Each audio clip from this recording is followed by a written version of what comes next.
Hello, everyone. Welcome to Redskins Talk TV. This is your host, Andre. Just want to talk about our upcoming game. We're going against the 4-3 San Diego Chargers. They're coming to FedEx Field against the 2-5 Washington Redskins. This game, just like every other game for the remainder of the season, is a must-win game. Now, this isn't like last year because teams are now able to study game film from last season. Things are a little bit different because Griffin, coming off of that surgery, he's not the same player as he was last season. He's starting to get his wheels from under him, so he's able to run a bit more comfortably. He has a little bit more of the shiftiness, not quite as fast, but still an elusive runner and a marginal passer. There are some overthrows and everything. He has a lot more turnovers in this part of the season than he did the entire last season. But last week, those turnovers were not really his fault because on one, his arm got hit as he was throwing deep, and the other one, the receiver fell down and it floated right to the defender. So only thing that's really at fault on him is this, where he didn't have the pocket presence and he got hit from behind, just like the week before against the Cowboys. Instead of tucking the ball and running, he just got hit, stripped. That killed that drive. Now, going up against the Chargers, as far as our offense, the keys to our offense being able to get a victory is to win the time of possession, convert third down, but also, as I say every week, get Griffin out of the pocket. As a stationary quarterback, he can do that, but at the same time, I just don't trust the offensive linemen because they're getting into situations to where it becomes one-dimensional, where we have to pass, and everyone already knows that, so they're able to blitz. And our receivers on the outside, they're not able to get that separation, so he has to hold on to the ball a little bit longer. But by keeping the team off balance, I'm talking about keeping the Chargers off balance, it's going to require that they have a good game plan that's going to focus on Griffin getting out of the pocket, also allowing Griffin to call a no-huddle offense because it's going to prevent the Chargers from getting their substitutions. It's going to get them winded. And no matter how stout a defense is, by the way, the San Diego Chargers, they have the 19th ranked defense. They look really good when they play, but going up against the Washington Redskins is very similar to how when they went up against the Oakland Raiders, because that's the closest that they're going to come to an RG3 with Terrell Pryor. But RG3 being able to tuck the ball and run, there's no one else in the AFC West like him. So that's the biggest comparison.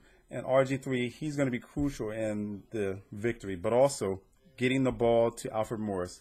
Now, the Chargers have the 9th-ranked defense for the run, and they have, let me see here, they have the 22nd ranked defense against the pass. So the Broncos last week, when they went into the game with us, they had the 29th ranked defense, and look how good they look. But it wasn't so much that. We just became one-dimensional, so it made the Broncos look much better as a passing defensive team than paper shows.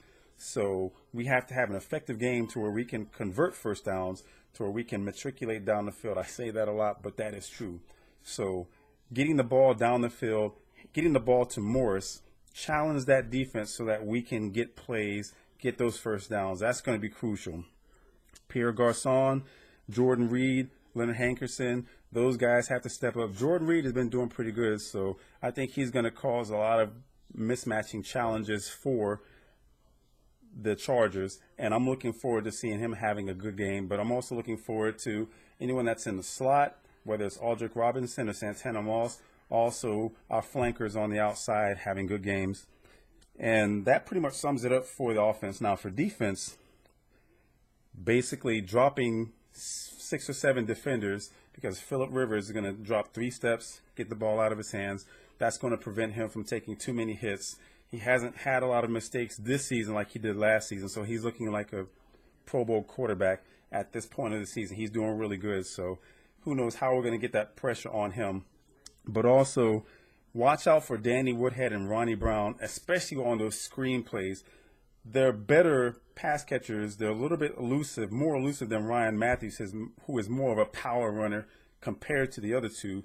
But on those screen plays, if we get over aggressive, that's going to hurt us. So watch for those guys to slip out to the sides, have that discipline, shed those blocks, stop the play before it develops into a long game, just like it did last week when Demaryius Thomas and Moreno, he got those two got those touchdowns. But also linebackers and safeties, be on your toes because Antonio Gates is the top pass catcher on that team. So him getting a free release off the line of scrimmage, that's going to be a terror. So whoever it is as a linebacker that's going to be covering him, they're going to have to stay in his hip pocket to break up plays or just shut him down completely. And finally, with Eddie Royal, because he's not only a dangerous return guy, but he's also a shifty receiver. So jamming him at the line of scrimmage, that's going to prevent him from wreaking havoc, especially if they move him to the slot. But that's basically my assessment. I know D'Angelo Hall and David Emerson, they'll do well on the outside. Josh Wilson, he's more than likely going to draw coverage against Eddie Royal, and hopefully he'll win that battle. Just keep discipline, but just play the receiver in front of you instead of trying to play Phillip Rivers, and that's going to help. That'll prevent the defenders from biting on double moves. But that's, again, just my assessment of our keys to beating the San Diego Chargers. If you like this video, hope that you leave comments. And as always, hope that you like, subscribe, and share. To my Redskins family, hail to the Redskins.